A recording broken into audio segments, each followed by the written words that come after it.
ನೀವು ಕೆಣಕಿದ್ರೆ ನಾವು ರಣಹದ್ದುಗಳು. ಒಮ್ಮೆ ಬೇಟೆಗಿಳಿದ್ರೆ ಬೇಟೆ ಮಿಸ್ ಆದ ಇತಿಹಾಸವೇ ಇಲ್ಲ. ಪ್ರತಿಯೊಂದು ಬಾಲ್ ಎದುರಿಸುವಾಗಲೂ ಕೂಡ ಭಾರತದ ಸಿಂಹಗಳ ಕಣ್ಣಲ್ಲಿ ಬೆಂಕಿ ಇತ್ತು. ರೋಷಾಗ್ನಿ ಜ್ವಾಲೆ ಹೊತ್ತಿ ಉರಿತಾ ಇತ್ತು. ಅದು ಮೈದಾನದಲ್ಲಿ ಎದ್ದು ಕಾಣಿಸ್ತಾ ಇತ್ತು. ಆಪರೇಷನ್ ಸಿಂಧೂರದ ಸಮಯದಲ್ಲಿ ಭಾರತೀಯ ಸೇನೆ ಪಾಕಿಗಳನ್ನ ಯಾವ ರೀತಿ ಅಟ್ಟಾಡಿಸಿ ಹೊಡೆದಿತ್ತು, ಅದೇ ರೀತಿ ಪಾಕಿಸ್ತಾನದ ಮ್ಯಾಚ್ನಲ್ಲಿ ಭಾರತದ ಆಟಗಾರರು ಪಾಕಿಸ್ತಾನವನ್ನ ಅಟ್ಟಾಡಿಸಿ ಹೊಡೆದಿದ್ದಾರೆ. ಭಾರತದ ಯುವ ಪಡೆ ಪಾಕಿಸ್ತಾನದ ಮೇಲೆ ಅಕ್ಷರಶಃ ಸವಾರಿ ಮಾಡಿದೆ. ಭಾರತದ ಬೆಂಕಿ ಬಿರುಗಾಳಿಗೆ ಉಗ್ರ ರಾಷ್ಟ್ರ ಪಾಕಿಸ್ತಾನ ಮತ್ತೊಮ್ಮೆ ಸುಟ್ಟು ಭಸ್ಮವಾಗಿದೆ. ಒಂದ್ ಕಾಲದಲ್ಲಿ ಪಾಕಿಸ್ತಾನ ಹಾಗೂ ಭಾರತದ ಮ್ಯಾಚ್ ಅಂದ್ರೆ ಅದು ಸಿಕ್ಕಾಪಟ್ಟೆ ಫೈಟ್ ಇರ್ತಾ ಇತ್ತು. ಇದೇ ಕಾರಣಕ್ಕೆ ಭಾರತ ಪಾಕ್ ಪಂದ್ಯವನ್ನ ರೈವಲ್ರಿ ಅಂತ ಕರಿತಾ ಇದ್ರು.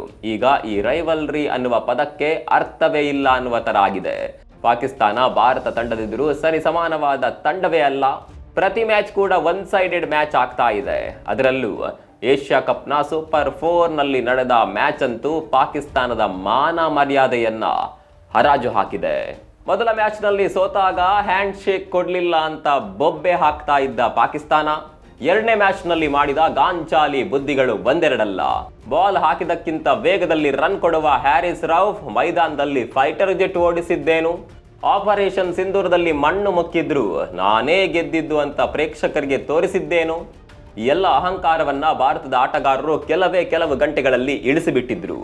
ಇದು ಹ್ಯಾರಿಸ್ ರೌಫ್ ಕತೆ ಆದರೆ 45 ಬಾಲ್ಗೆ 58 ರನ್ ಹೊಡೆದ ಫರ್ಹಾನ್ಗೆ ಗನ್ ಸೆಲೆಬ್ರೇಷನ್ ಬೇರೆ ಕೇಡು. ಈತ ಈ ರೀತಿ ಗನ್ ಸೆಲೆಬ್ರೇಷನ್ ಮಾಡ್ತಾ ಇರಬೇಕಾದ್ರೆ ಕೊಹ್ಲಿ ಇದ್ದಿದ್ರೆ ಕತೆನೇ ಬೇರೆ ಇತ್ತು. ಹೀಗೆ ಭಾರತ ಹಾಗೂ ಪಾಕಿಸ್ತಾನದ ನಡುವಿನ ಸೂಪರ್ 4 ಮ್ಯಾಚ್ ಹಲವು ವಿಚಾರಗಳಿಂದ ಸುದ್ದಿಯಾಗಿದೆ. ಅದರ ಕೆಲವೊಂದು ಹೈಲೈಟ್ಸ್ ನೋಡೋಣ ಬನ್ನಿ.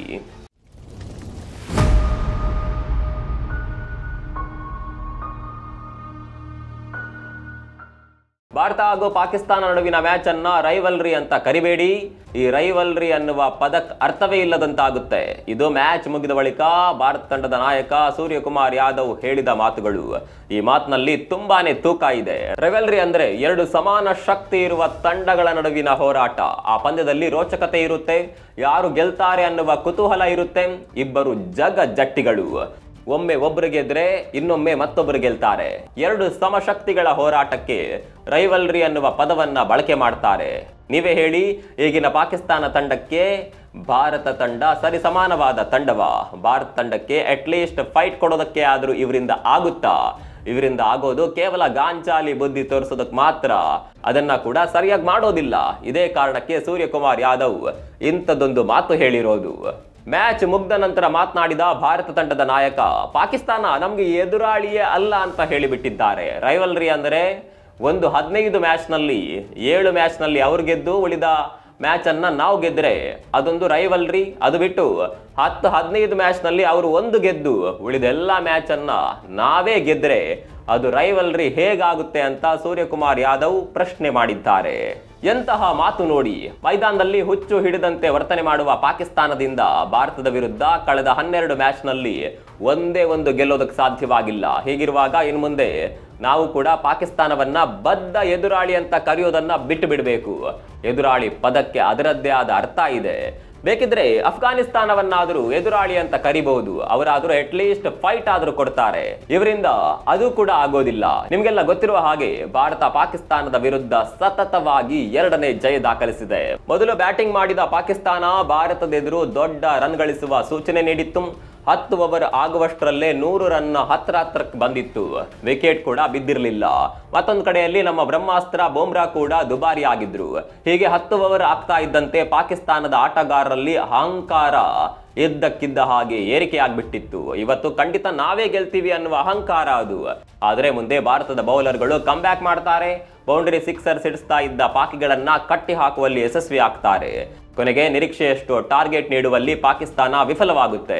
ಪಾಕಿಸ್ತಾನ 20 ಓವರ್ಗಳಲ್ಲಿ ಗಳಿಸಿದ್ದು ಕೇವಲ 171 ರನ್ಗಳನ್ನ ಮಾತ್ರ. ಮೊದಲು ಟಾರ್ಗೆಟ್ 200 ರನ್ ಆದ್ರೂ ಆಗಬಹುದು ಅನ್ನುವ ಲೆಕ್ಕಾಚಾರ ಇತ್ತು. ಆದರೆ ಭಾರತದ ಬೌಲರ್ಗಳು 171 ರನ್ಗಳಿಗೆ ಪಾಕಿಗಳನ್ನ ಕಟ್ಟಿ ಹಾಕ್ತಾರೆ. ಆದ್ರೂ ಪಾಕಿಸ್ತಾನಕ್ಕೆ ಕಾನ್ಫಿಡೆನ್ಸ್ ಇತ್ತು. ನಮ್ಮ ಬಳಿ ರಣವೇಗದಲ್ಲಿ ಚೆಂಡೆಸೆಯುವ ಬೌಲರ್ಗಳಿದ್ದಾರೆ, ಹೇಗಾದ್ರೂ ಮಾಡಿ ಇವತ್ತು ಭಾರತವನ್ನ ಮಣ್ಣು ಮುಕ್ಕಿಸಲೇಬೇಕು ಅಂತ ಪಾಕಿಸ್ತಾನ ಬೌಲಿಂಗ್ ಹಾಕೋದಕ್ಕೆ ಬರುತ್ತೆ. ಮುಂದೆ ನಡೆಯೋದು ಅಕ್ಷರಶಃ ಬೆಂಕಿ ಬಿರುಗಾಳಿಯ ಆರ್ಭಟ. ಶಾಹೀನ್ ಆಫ್ರಿದಿ ಎಸೆದ ಮೊದಲ ಬಾಲ್ಗೆ ಅಭಿಷೇಕ್ ಸಿಕ್ಸರ್ ಹೊಡೆದು ಬಿಡ್ತಾರೆ. ಆ ಹೊಡೆತ ಹೇಗಿತ್ತು ಅಂದ್ರೆ, ಭಾರತ ಪಾಕಿಸ್ತಾನದ ನೂರ್ ಖಾನ್ ಏರ್ ಬೇಸ್ ಮೇಲೆ ಮಿಸೈಲ್ ಹಾಕಿತ್ತಲ್ಲ, ಸೇಮ್ ಟು ಸೇಮ್ ಅದೇ ರೀತಿ ಇತ್ತು. ಅಭಿಷೇಕ್ ದಂಡಿನಿಂದ ಸಿಡಿದ ಚೆಂಡು ನೂರ್ ಖಾನ್ ಏರ್ ಬೇಸ್ ಮೇಲೆ ಸಿಡಿಲ್ನಂತೆ ಅಪ್ಪಳಿಸಿದ ರೀತಿ ಕಾಣಿಸ್ತಾ ಇತ್ತು. ಅಲ್ಲಿಗೆ ಅಭಿಷೇಕ್ ಎಂದಿನ ದಾಟಿಯಲ್ಲೇ ಸಮರಕ್ಕೆ ಇಳಿದು ಬಿಟ್ಟಿದ್ರು. ಎಷ್ಟು ವೇಗದಲ್ಲಿ ಚೆಂಡು ಬರ್ತಾ ಇತ್ತೋ ಅಷ್ಟೇ ವೇಗದಲ್ಲಿ ಚೆಂಡನ್ನ ಬೌಂಡ್ರಿಗೆರೆಗೆ ಅಟ್ಟಿಸ್ತಾ ಇದ್ರು. ಈ ಮಧ್ಯೆ ಪಾಕಿಸ್ತಾನದ ಬೌಲರ್ಗಳು ಭಾರತದ ಬಿಸಿ ರಕ್ತದ ದಾಂಡಿಗರನ್ನ ಕೆಣಕುವ ಪ್ರಯತ್ನ ಮಾಡ್ತಾರೆ. ಕೆಣಕಿದ್ರೆ ನಮ್ಮವರು ಸುಮ್ಮನೆ ಬಿಡ್ಬೇಕಲ್ವಾ? ಅಭಿಷೇಕ್ ಹಾಗೂ ಗಿಲ್ ಅವರದ್ದೇ ರೀತಿಯಲ್ಲಿ ಉತ್ತರ ಕೊಡ್ತಾರೆ. ಮ್ಯಾಚ್ ಮುಗಿದ ಮೇಲೆ ಕೂಡ ಅಭಿಷೇಕ್ ಈ ಬಗ್ಗೆ ಮಾತನಾಡಿದ್ರು. ಪಾಕಿಸ್ತಾನದ ಆಟಗಾರರು ಮಾಡ್ತಾ ಇದ್ದ ವರ್ತನೆಗಳು ನಮಗೆ ಸರಿ ಕಾಣಿಸ್ತಾ ಇರಲಿಲ್ಲ. ಬ್ಯಾಟಿಂಗ್ ಮಾಡುವಾಗ ಇದಕ್ಕೆಲ್ಲ ಉತ್ತರ ಕೊಡಬೇಕು ಅಂತ ಮೊದಲೇ ಡಿಸೈಡ್ ಮಾಡಿದ್ದೆ. ಮೈದಾನದಲ್ಲಿ ಅದನ್ನ ಮಾಡಿ ತೋರಿಸಿದೆ ಅಂತ ಸಿಂಹದಂತೆ ಗರ್ಜಿಸಿದ್ರು. ಬ್ಯಾಟಿಂಗ್ ಮಾಡುವಾಗಲೂ ಪಂಜಾಬ್ ಸಿಂಹಗಳ ಕಣ್ಣಿನಲ್ಲಿ ಜ್ವಾಲಾಮುಖಿಯ ಆಕ್ರೋಶ ಇತ್ತು. ಆ ಆಕ್ರೋಶ ಯಾವ ಮಟ್ಟಿಗೆ ಇತ್ತು ಅಂದ್ರೆ, ಮೈದಾನದಲ್ಲಿ ಬೌಂಡ್ರಿ ಸಿಕ್ಸರ್ಗಳ ಮಳೆಯೇ ಸುರಿದು ಬಿಟ್ಟಿತ್ತು. ಕೇವಲ 59 ಎಸೆತಗಳಲ್ಲಿ ಮೊದಲ ವಿಕೆಟ್ಗೆ 105 ರನ್ಗಳನ್ನ ಸೇರಿಸಿ ಬಿಡ್ತಾರೆ ಗಿಲ್ ಹಾಗೂ ಅಭಿಷೇಕ್ ಶರ್ಮಾ. ಅಲ್ಲಿಗೆ ಮ್ಯಾಚ್ ಕಂಪ್ಲೀಟ್ ಆಗಿ ಒನ್ ಸೈಡ್ ಆಗಿ ಬದಲಾಗುತ್ತೆ. ನಾವು ಮೊದಲೇ ಹೇಳಿದಂತೆ ಪಾಕಿಸ್ತಾನದ ಬೌಲರ್ಗಳು ಈ ಇಬ್ಬರನ್ನ ಔಟ್ ಮಾಡೋದಕ್ಕೆ ಪಟ್ಟ ಪ್ರಯತ್ನ ಅಷ್ಟಿಷ್ಟಲ್ಲ. ಬೌಂಡ್ರಿಗಳ ಮೇಲೆ ಬೌಂಡ್ರಿಗಳನ್ನ ಚರ್ಚಿಸಿಕೊಳ್ತಾ ಇದ್ದ ಪಾಕಿಸ್ತಾನದ ಬೌಲರ್ಗಳು ಕೊನೆಗೆ ಜಗಳಕ್ಕೆ ಇಳಿದು ಬಿಟ್ಟಿದ್ರು. ಶಾಹೀನ್ ಶಾ ಆಫ್ರಿದಿ, ಹ್ಯಾರಿಸ್ ರೌಫ್ ಯಾವುದೇ ಕಾರಣವಿಲ್ಲದೆ ಅಭಿಷೇಕ್ ಶರ್ಮಾ ಮತ್ತು ಶುಭ್ಮನ್ ಗಿಲ್ ಅವರನ್ನ ನಿರಂತರವಾಗಿ ದಿಟ್ಟಿಸಿ ನೋಡ್ತಾ ಇದ್ರು. ಇದಕ್ಕೆ ಅಭಿಷೇಕ್ ಅಂತೂ ಬ್ಯಾಟ್ ಮೂಲಕವೇ ಉತ್ತರ ಕೊಟ್ಟು ಬಿಟ್ಟಿದ್ರು. ಒಂದ್ ಹಂತದಲ್ಲಿ ಹೊಡೆದಿದ್ದು ಸಾಕ, ಇನ್ನು ಬೇಕಾ ಅಂತಾನು ಅಭಿಷೇಕ್ ಕೇಳಿಬಿಟ್ಟ ರೀತಿ ಕಾಣಿಸ್ತಾ ಇತ್ತು. ಹೀಗೆ ಪಾಕಿಗಳ ಯಾವ ಷಡ್ಯಂತ್ರಕ್ಕೂ ಬಗ್ಗದ ಭಾರತ ಪಾಕಿಸ್ತಾನವನ್ನ ಅಟ್ಟಾಡಿಸಿ ಹೊಡೆದಿದೆ. ಪಾಕಿಸ್ತಾನದ ಆಟಗಾರರು ಮೈದಾನದಲ್ಲಿ ಗಾಂಚಾಲಿ ಬುದ್ಧಿ ತೋರಿಸಿದ್ದು ಬಿಟ್ರೆ ಬೇರೇನು ಮಾಡ್ಲೇ ಇಲ್ಲ. ಒಂದು ಕಡೆ ಯುದ್ಧದಲ್ಲೂ ಸೋಲು, ಮತ್ತೊಂದು ಕಡೆ ಮ್ಯಾಚ್ ನಲ್ಲೂ ಕೂಡ ಸೋಲು.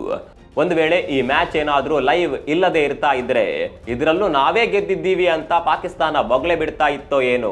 ಆಪರೇಷನ್ ಸಿಂಧೂರ ಟೈಮ್ ನಲ್ಲಿ ರಫೇಲ್ ಅನ್ನ ಹೊಡೆದುರುಳಿಸಿದ್ದೇವೆ ಅಂತ ಬೊಗಳೆ ಬಿಟ್ಟಿದ್ದ ಪಾಕಿಸ್ತಾನ ಇಲ್ಲೂ ಕೂಡ ಹಾಗೆ ಮಾಡ್ತಾ ಇತ್ತು.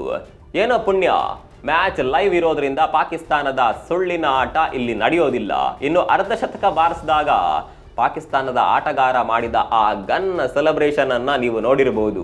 T20 ಒನ್ ಡೇ ರೀತಿ ಆಡಿದ ಪಾಕಿಗೆ ಇಷ್ಟು ಧಿಮಾಕು ಇರಬೇಕಾದ್ರೆ ಪಾಕ್ ಬೌಲರ್ಗಳನ್ನ ಅಟ್ಟಾಡಿಸಿ ಹೊಡೆದ ಅಭಿಷೇಕ್ ಶರ್ಮಾಗೆ ಇನ್ನೆಷ್ಟು ಇರಬೇಕು ಹೇಳಿ.